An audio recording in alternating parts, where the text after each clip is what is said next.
I guess I have two comments. One, I'm not going to say much because I think the media are going to do the talking themselves, and it doesn't matter what anybody says at the event. It's what matters that shows up in print and online. That's always true. So, true, yeah. James and I always joke about the standard response to any media question is, the response has been great. So it's easy to say that the response has been great. We'll find out tomorrow and tonight. But on another level, one thing that I did notice is that for the past several media days that I've been a part of for Insomniac, I've always found that there's a small contingent of media that will approach me and just talk about the one thing that they think is missing. Or, are you going to have this because, I think it really could use it? Or, are those the final textures? Is that the final lighting? This is the first game that I've been a part of at Insomniac where I didn't hear one comment about what we don't have or how it needs to look a certain way. So I think sometimes what's not said is as important as what is said. And on that level, I'm very excited. That's great. Actually, the funny thing is one person did come up to me and said, "Oh, you're not going to have multiplayer." I'm like, "Nope." And he's like, "Great. I'm really glad you guys are spending more time on the single-player game." So I thought that was pretty funny. There you go. Yeah. So overall, I think it was. I thought it was a great success. I thought it was fun to see everyone. I thought it was fun to peel back the curtain a little bit more. And I think it's going to be really fun to see all those stories, and then in addition to that, all the fan reactions. So, you want to tell them about your experience at Tengu real quick? Oh God, which experience? There's the whole. Are you talking about the chocolate exploding? I'm thinking about the chocolate, the great exploding chocolate caper of 2007. So my boy Jeb Hott, who's a freelancer and he's a great guy. I had stepped away from the table because I was kind of mingling a little bit towards the end of the night, and I had gone out to return a phone call real quick, and I come back to the table. Sorry. It was not. It was not. All right, whatever. So not. Anywho's though, so I come back to the table and I'm gonna stab this pen through his throat right now. Seriously, not even close. Anyways, I come back to the table. There's these little buckets of there's these little cups. They're they're like church cup size. Yeah, not even like that. Smaller. Did you not stay for dessert? No. You guys bugged out a little bit early because it was a long meal. It was like a 3-hour meal. So there's these little cups.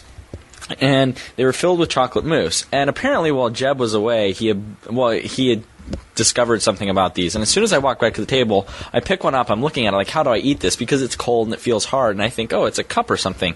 He's like, just squeeze it into your mouth like a Jell-O shot. And I was like, oh, that makes sense. And so I'm sitting there with my phone in one hand that I had just gotten done sending an email on. And I squeeze the cup, and it's actually made of chocolate, not plastic. So it shatters, causing chocolate to spray onto my forehead and face, onto my shirt, down my shirt pocket, taking out about 15 business cards with mousse, and onto my jeans, which I had just done laundry, and those jeans were going to be good for, So I'm sitting there with chocolate everywhere. Oh, and that was the other thing. Got my phone too, which so now I have some really stiff buttons on the left side of my keyboard, and I was just and he's laughing, and I suddenly realized that he isn't wearing his overshirt. He's down to a t-shirt now because he had apparently done the same thing. It exploded all over him. Yeah, right there. And so it was the dessert that kept on giving. Yeah, it was pretty classic, and I think. And I was going to take off my shirt, but I suddenly realized that underneath my shirt, I believe I was wearing a Naughty Dog T-shirt. At an Insomniac Media. Well, yeah, I just have That's what we love out of our community manager. I have 3 white Naughty Dog T-shirts that get used as undershirts, and I don't think we have any white Insomniac T-shirts. We do, but they're super old school. It's time for a reorder. Yeah, it's time. If we have some of those, I'll be happy to retire my Naughty Dog white undershirt. I just wear them as undershirts because they fit perfectly, and they're nice, and they're soft. And I'm just glad you're doing your part to further blur the lines between Naughty Dog and... No, well, that was the whole thing. That's why I didn't take it off. I sat there with chocolate down my freaking shirt because I didn't want to, because I don't ever reveal that I'm wearing a Naughty Dog shirt. But it was really funny. It shows where his true passion... Literally, I was one button down, and I look, and I see Naughty Dog, and I'm buttoning it back up, looking around, making sure no one noticed at the table that... All right. At least it didn't say, I heart Naughty Dog. No. I mean, we love those guys, but and we have a great relationship with them, but I just felt odd about it. I knew I'd get even more crap if I had taken that off. Anyways, though, so we got kind of distracted. There was the other fun. That was an interesting night at Jangu Restaurant. Great food, though. Yes. Sony needs to lock that place up. There's a long story behind that, but anyway, it's kind of funny. So, I think that's all we've got on Ratchet and Clank Future. There's going to be a lot more tonight and tomorrow morning. So definitely check it out. We'll be linking to a lot of stories from the front page of InsomniacGames.com. We'll be linking to more stories from the forums. So if you hang out in the forums, you should see most of the big stuff coming in. We'll make sure we make posts so you can discuss the articles. And, there should be a lot of good stuff out there. And, read it, check out the new screenshots, and let us know what you think in the forums. And shoot us an email if you have further questions about what you see.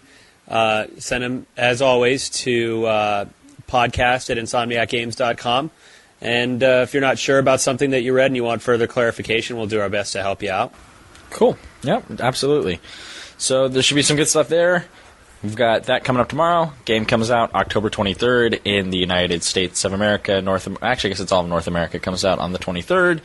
And, yes, do not forget Canada. We got a very passionate email from Yes, it is coming out in Canada, too. I apologize. Yes. North America. We love Canada. We love you guys. I'm sorry. They mean it. And as far as... We took your hockey. Sorry. We have your trophy. Oh, dear. And then Japan and Europe, a date will be coming later. I think it's going to be region-free, though, so if you're really desperate to get it, you could probably import it. I don't know, Sony Europe may get pissed if we say that. Anyways, so let's move on to our mystery. They never say anything out of turn, right? No, exactly. So, hey, you can import the game, kids. Yeah. Just pay for overnight shipping, and it only costs you $150 total. You're but you'll have it on the 24th. Okay. Way to keep going with it. I know. Now I'm going to take that right off the cliff. Edit Bay.